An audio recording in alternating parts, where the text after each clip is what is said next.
Hi hello welcome to our channel. నేను మీ సిరి.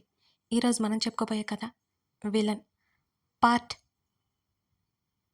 111.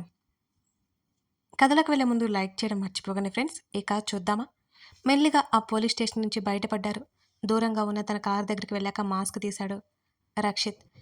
ఇప్పుడు మనం ఇంకా ఇలా తప్పించుకుంటే నిజంగానే తప్పు చేసినట్టు అనుకుంటారు అని అన్నాడు అభయ్. విశ్వనాథ్ చేసింది మొత్తం చెప్పగానే వాట్ అని అదిరిపడ్డాడు అభయ్. అవును, జ్ఞాన ఎక్కడ ఉందో ట్రేస్ చేశాను. ఇప్పుడు మనం అక్కడికి వెళ్తున్నాం పద అని అన్నాడు రక్షిత్. రక్షిత్ చెప్పే ఒక్కొక్క మాట వింటుంటే మతిపోయినట్టు అనిపించింది అభయ్కి. అలా ఎలా వెళ్ళిపోయింది? అభయ్ అరిచాడు. తప్పలేదు అభి, మనం త్వరగా వెళ్ళాలి. అరగంట అయిపోయింది. జ్ఞాన అటు వెళ్ళింది, నేను ఇటు వచ్చాను. యూటర్న్ తీసుకుని కారు వేగాన్ని పెంచాడు రక్షిత్. అభయ్కి మెదడంతా గజిబిజిగా అనిపిస్తోంది. కంగారు, భయం, బాధ ఏంటో అర్థం కావట్లేదు. ఒకవైపు తన తల్లి, ఒకవైపు తన భార్య, మరోవైపు తన చెల్లి. పిచ్చి పిచ్చిగా ఉంది అతడికి. అందుకు విరుద్ధంగా ఏమీ లేదు రక్షిత్కి. రక్షిత్ ఎంత ఆవేశంగా ఉన్నాడో అతని ముఖం చూస్తుంటేనే తెలిసిపోతోంది స్పష్టంగా. వెల్కమ్ టు డియర్ జ్ఞాన. యశ్విన్ ఎదురుగా నవ్వుతూ కనిపించగానే అసహ్యంగా చూసింది జ్ఞాన. స్వేచ్ఛ, మా అత్తయ్య ఎక్కడా అని అడిగింది. నీ గురించి తెలిసి కూడా వాళ్ళు ఇక్కడ ఉన్నారో ఎలా చెప్తాననుకున్నావు? మీ డాడీ ఎక్కడా? ఆయన ఇక్కడ లేడు. ఈ రాత్రికి నిన్ను నాకు అప్పగించారు అని అదోలా నవ్వాడు. జ్ఞాన కళ్ళు చిన్నవి చేసి చూసింది. అబ్బబ్బా, ఏమన్నా ఉన్నావా? నీ ఫిజిక్ చూస్తుంటే మతి పోతుంది అని అంటూ లేచి ఆమె దగ్గరికి వచ్చాడు యశ్విన్. అసహ్యంగా చూసింది జ్ఞాన. యశ్విన్ ఏదో సైగ చేయగానే ఇద్దరు మనుషులు వెంటనే జ్ఞాన చేతులు కట్టేశారు. ఏయ్ వదలండి అని ఆమె గింజుకుంటుంటే, ఆ అభయ్ గాడి అమ్మ ప్రాణాలతో కావాలా వద్దా అని యశ్విన్ ఆ మాట అనగానే జ్ఞాన గింజుకోవడం ఆపేసి ముఖాన్ని పక్కకు తిప్పేసుకుంది. అతని మనుషులకు సైగ చేశాడు యశ్విన్. తలుపులు మూసేసి వాళ్ళు వెళ్ళిపోయారు అక్కడి నుంచి. యశ్విన్ ఇంకా దగ్గరికి వచ్చి, నన్నెంత మోసం చేశావే? చేతగానివన్నీ చేస్తావా? ఈరోజు నీ పొగరు అనుస్తాను అంటూ కసిగా నవ్వుతూ, అభి అన్నయ్య త్వరగా రండి అని మనసులో అనుకుంది జ్ఞాన. జ్ఞాన ముఖం మీద చేయి వేయగానే అపరి కాలిలా చూస్తూ వెనక్కి జరిగింది. ఆ అభిగాడి కంటే తీసిపోతాను నేను. వాడికంటే అందగాన్ని, ఆస్తిపరుణ్ణి. నన్నే కాదంటావా? జ్ఞాన జుట్టు పట్టుకున్నాడు. నొప్పిగా ఉన్న ఆమె ఖాతారు చేయలేదు. నా అభికి నీకు పోలికేంటి? తను పులి లాంటివాడు, నువ్వు ఓ జిత్తుల మారివి అని అంది అసహ్యంగా, చిరాకుగా మొహం పెట్టి. ఇంకా నీకు పొగరు తగ్గలేదు. ఈరోజు నా చేతుల్లో నీ జీవితం చిత్తు చిత్తు అయిపోతుంది. ఎదురు తిరిగావు అంటే ఆ అభిగాడి అమ్మని ఒక్క క్షణం ప్రాణాలు పోవడానికి చాలు నాకు అని వికటట్టహాసం చేశాడు. చంపేస్తా ఆవేశంగా అరిచింది. నేను కూడా ఇద్దరిని చంపేస్తా అంటూ గబుక్కున టీవీ ఆన్ చేశాడు. అందులో అచేతనంగా పడి ఉన్న రవలి స్వేచ్ఛను చూసి జ్ఞాన కంగారు పడింది. చూసావుగా, నువ్వు కోఆపరేట్ చేస్తే నీకు నాకు ఇద్దరికి సగం గట్టిగా నవ్వాడు. ఛీ! జ్ఞానకి అసహ్యంతో కన్నీళ్ళొచ్చాయి. అదే మామూలుగా ఉండి ఉంటే యశ్విన్ మక్కిలి విరిచేసేది. జ్ఞాన షర్ట్కి ఉన్న పై బటన్ తీశాడు. జ్ఞాన ముద్దుబారిపోయినట్టు నిలబడింది. కనీసం కథల్లో కూడా కదలలేదు. జ్ఞాన నడుము మీద చేయి వేయగానే యశ్విన్ వైపు కోపంగా చూసింది. నేను ముట్టుకుంటుంటే నీకు నచ్చదు కదా? ఇప్పుడు ముట్టుకున్నాను చూసావా? ఇంకాసేపు ఆగితే నీ శరీరం అంతా ముట్టుకుంటాను అని రాక్షసంగా నవ్వాడు యశ్విన్. నువ్వు ముట్టుకున్నంత మాత్రాన నేను మల్లెమవ్వను.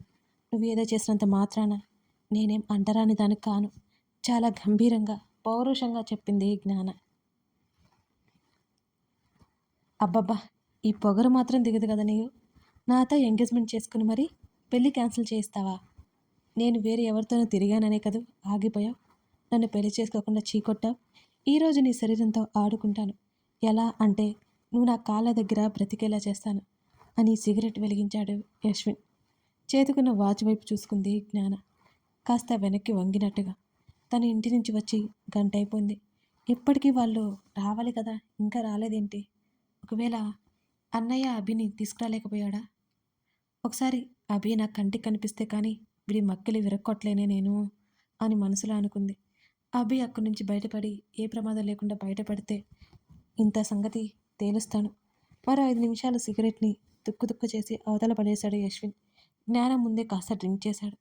నీకివేమీ నచ్చవు కదా! ఇప్పుడు నువ్వు ఇవన్నీ తీసుకున్నా నాతోనే గడపబోతున్నావు. ఏం పర్వాలేదు.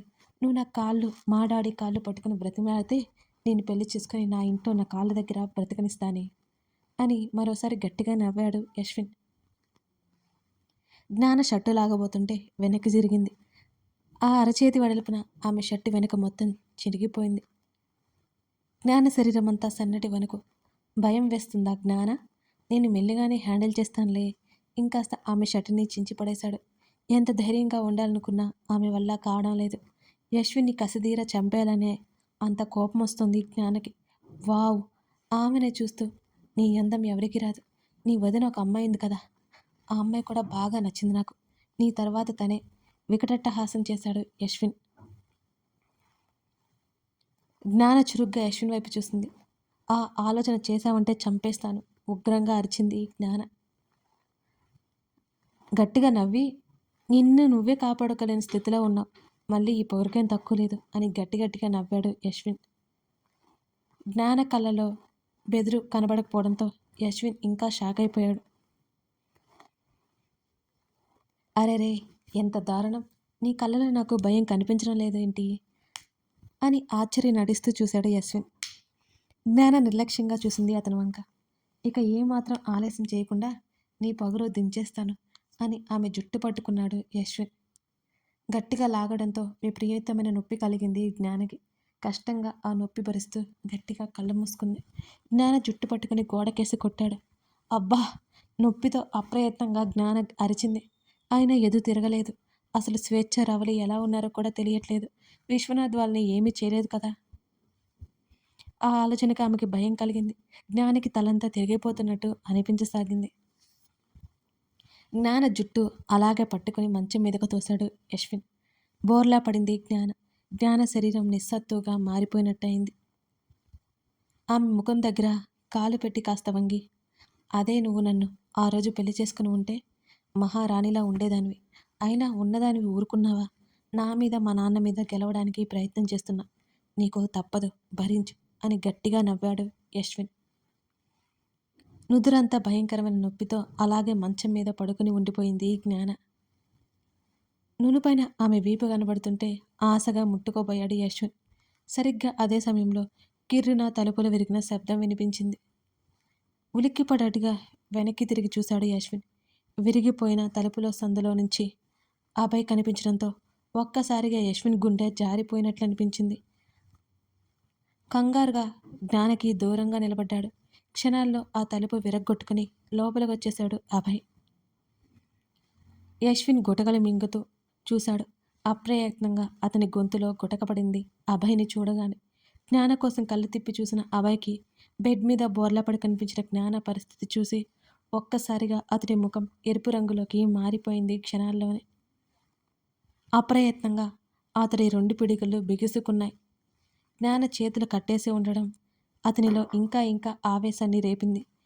చాలా వేగంగా యశ్విని చేరి అతని గొంతు పట్టేసుకుని గాల్లోకి లేపి గోడకి అదిమి పెట్టాడు. కొన్ని క్షణాల పాటు ఊపిరాడక గిలాగిలా కొట్టేసుకున్నాడు యశ్విన్. ఇష్టం వచ్చినట్లు కొట్లసాగాడు. యశ్విన్కి అర్థమైపోయింది ఇంకాసేపట్లో తన ప్రాణాలు పోతాయేమో అని. అలా కొడుతున్నాడు అభయ్. అభి లోతుగా వచ్చింది జ్ఞాన పిలుపుకి. విని యశ్విన్ని వదిలేశాడు. దబేళ్ళ కింద పడ్డాడు యశ్విన్. ఊపిరాడక దగ్గుతూ మంచినీళ్ళ కోసం చుట్టూ వెతుక్కుంటున్నాడు. ఒక్క ఉదుటిన జ్ఞాన దగ్గరికి వెళ్ళి ఆమె భుజాలు పట్టుకుని పైకి లేవదీసి అమాంతం ఆమెను గుండెలకి హత్తుకున్నాడు అభయ్. జ్ఞాన చేతికి ఉన్న కట్లు విప్పేశాడు. అతని హృదయం మీద వాలిపోయింది నిస్సత్తుగా జ్ఞాన. అభయ్లో ఆవేశం కట్టలు తెంచుకొచ్చింది. యశ్విన్ని ముక్కలు ముక్కలు చేయాలనిపిస్తోంది అతనికి. వెంటనే తన షర్టు విప్పి జ్ఞానకి తొడిగాడు. ఆమెను మంచం మీదకి కూర్చోబెట్టాడు. మోకాళ్ళ మీద ఆమె ముందు కూర్చున్నాడు. ఆమె ముఖాన్ని చేతుల్లోకి తీసుకుని ఆర్ యు ఓకే? ఎంతో వేదన నిండిన గొంతుతో అడిగాడు. జ్ఞాన తలూపింది. ఆమె కళ్ళల్లో కన్నీళ్ళు ఏమాత్రం లేదు. అభయ్ కళ్ళలోకి సూటిగా చూసింది. ఆమె తలని హృదయానికి ఆనించుకున్నాడు. ఒక్కరిని కూడా వదిలిపెట్టను. జ్ఞాన తల మీద ముద్దు పెట్టుకున్నాడు అభయ్ మాటిస్తున్నట్టుగా. ఆ పవిత్రమైన ముద్దు ఒక ప్రమాణానికి సాక్ష్యం అన్నట్టుంది.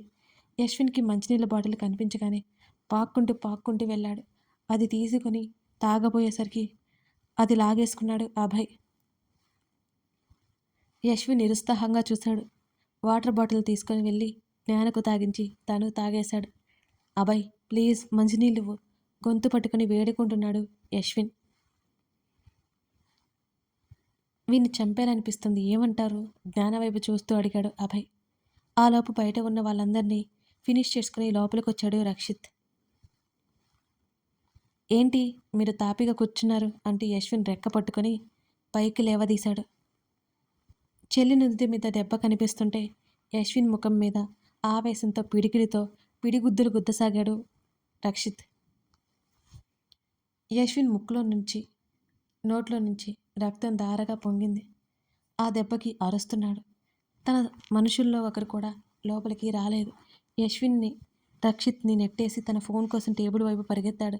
పక్కనే ఉన్న జ్ఞాన అది చేతుల్లోకి తీసేసుకుంది. వెంటనే యశ్విన్ ఏం చేయలేక మోకాళ్ళ మీద నేల మీదే కూలపడిపోయాడు. జ్ఞాన కంత మీద ముద్దు పెట్టుకుని ఏం చేద్దాం ఇప్పుడు అంటూ తన పాకెట్లో నుండి హ్యాండ్కి తీసి ఆమె నుదురికి కట్టాడు అభయ్. దాహం దాహం చచ్చిపోయేలా ఉన్నాను అని చేతులెత్తి దండం పెట్టాడు యశ్విన్. జ్ఞాన ముఖాన్ని తన వైపుకు తిప్పుకొని ఆమె చెంపల మీద ప్రేమగా చేతులు వేసి వీణెందుకు భరించారు? లాగిపెట్టొకటి ఇవ్వాల్సింది, కీళ్ళు విరిచేయాల్సింది అని అడిగాడు. రక్షిత్ నవ్వుకొని ముఖం తిప్పేసుకున్నాడు.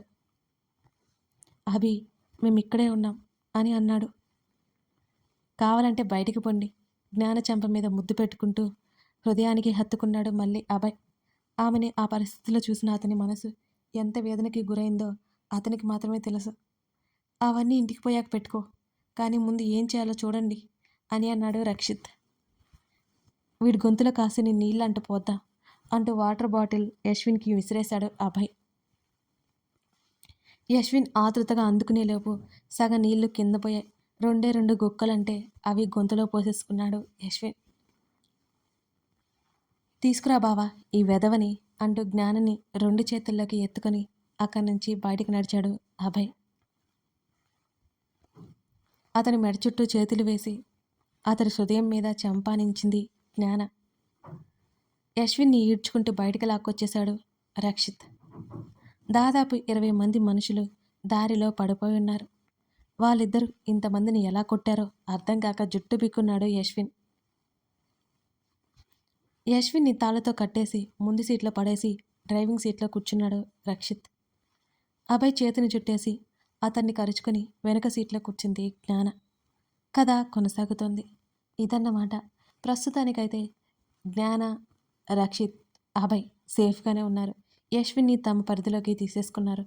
మరి స్వేచ్ఛారావులు ఎక్కడా? విశ్వనాథ్ ఏమయ్యాడు? జ్ఞాన షీల్డ్ తీసుకెళ్ళి అందించగలదా? వాళ్ళని కాపాడడానికి అభయ్ లొంగిపోవాలా? ఇవన్నీ తెలియాలంటే తర్వాత భాగం చూడాల్సిందే. ఈ కథ మీకు ఎలా అనిపిస్తుంది? కామెంట్ చేసి లైక్ చేసడం అసలు మిస్ చేయకండి ఫ్రెండ్స్. ఇప్పుడే మన ఛానల్ని చూస్తున్నట్లయితే సబ్స్క్రైబ్ చేసుకోండి.